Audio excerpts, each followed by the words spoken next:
অসমৰ ট্ৰেডিং কেলেংকাৰীৰ গুজৰাট কানেকশ্যন কেলেংকাৰীৰ নায়কক কেন্দ্ৰীয় মন্ত্ৰীৰ পুৰস্কাৰ ট্ৰেডিং কেলেংকাৰীত নাম সাঙুৰ খাইছে শৈক্ষিক প্ৰতিষ্ঠানৰ ট্ৰেডিং কেলেংকাৰীক লৈ বিস্ফোৰণ এইবাৰ প্ৰদেশ কংগ্ৰেছৰ লেনদেনৰ নামত ষ্টক ব্ৰকাৰ্ছৰ নামত যিটো ব্যৱস্থা হৈছে এইটো আচলতে এটা গুজৰাট মডেল।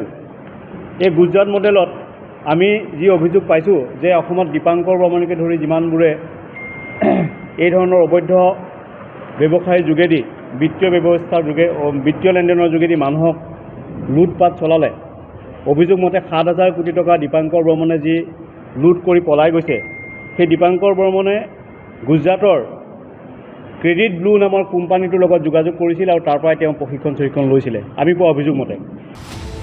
অসমত সংঘটিত কোটি কোটি টকীয়া ট্ৰেডিং কেলেংকাৰীৰ সৈতে গুজৰাট কানেকশ্যন বিচাৰি পাইছে প্ৰদেশ কংগ্ৰেছে। কংগ্ৰেছৰ মতে গুজৰাট মডেলতে চলিছে অসমৰ হাজাৰ হাজাৰ কোটি টকীয়া ট্ৰেডিং কেলেংকাৰী। পিছে গুজৰাটৰ সৈতে কি যোগসূত্ৰ অসমৰ ট্ৰেডিং কেলেংকাৰীৰ 2021 চনৰ পৰা অসমত এই ফাইনেন্স কোম্পানীবিলাকে এই ধৰণৰ লুণ্ঠনা চলাই আছে।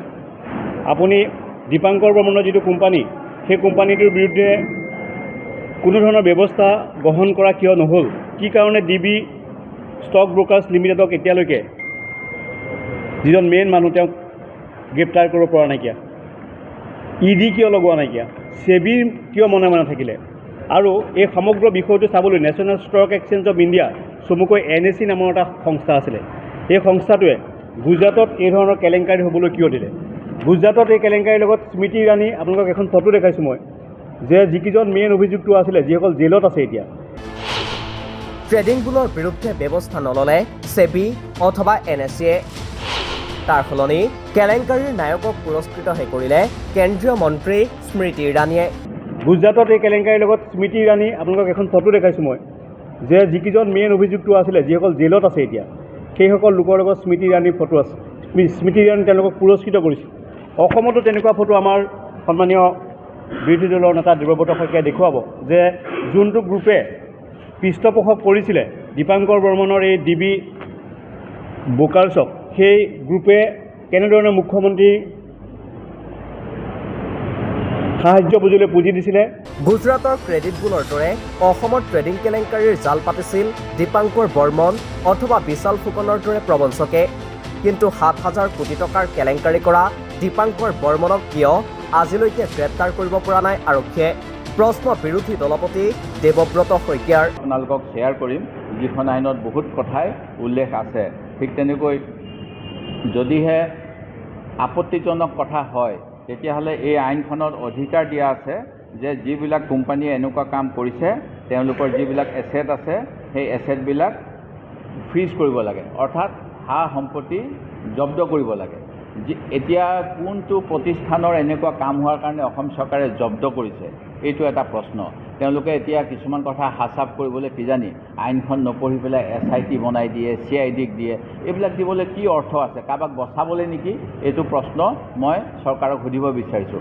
কাৰণ আমাৰ অসমৰ বিধানসভাত এই আইনখন আমি গ্ৰহণ কৰিছোঁ আৰু আইনত উপযুক্ত নিৰাপত্তাৰ ব্যৱস্থা কৰিছোঁ। এইখিনি কৰাৰ পিছত SIT খুলিম, CIDক দিম, এইবিলাক ভেকু ভাওনা নেকি আচল অপৰাধীসকলক ৰক্ষণাবেক্ষণ দিবলৈ? এইটো আমাৰ এটা প্ৰশ্ন। কংগ্ৰেছৰ প্ৰশ্ন, দীপাংকৰ বৰ্মনৰ কেলেংকাৰীৰ উমান পোৱা নাছিল কিয় সেবি EDয়ে? দীপাংকৰৰ বিৰুদ্ধে কিয় গোচৰ ৰুজু কৰা নাই EDয়ে?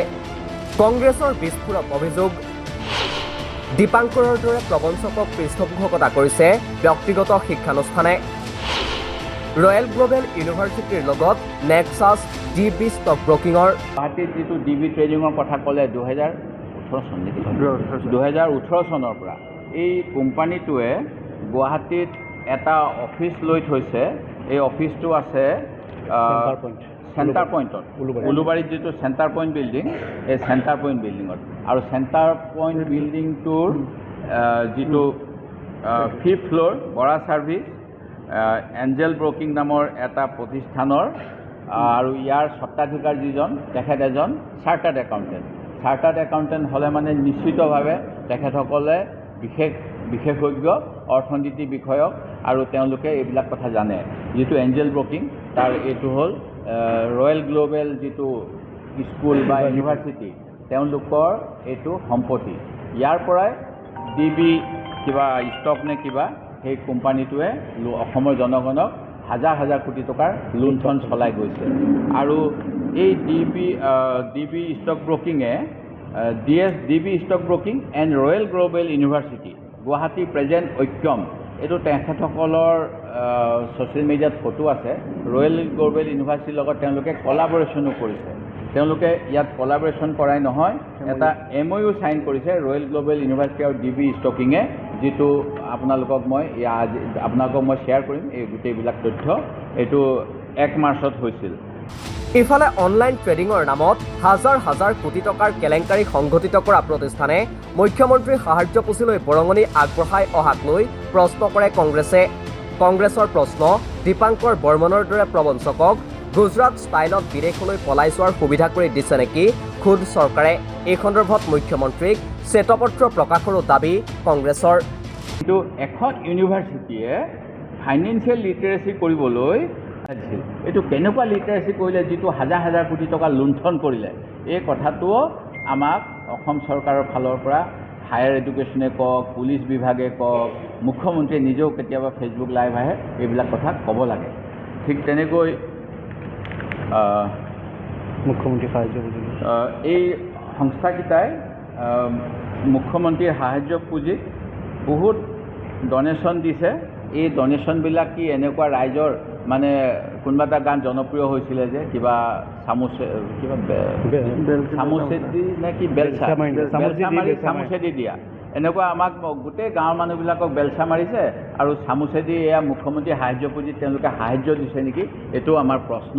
ইয়াত এটা প্ৰতিষ্ঠানে 20 লাখ টকা, এটা প্ৰতিষ্ঠানে 5 লাখ টকা, এটা 25 লাখ টকা, এটা 40 লাখ টকা, এইখিনি ৰাজহুৱাকৈ দিছে।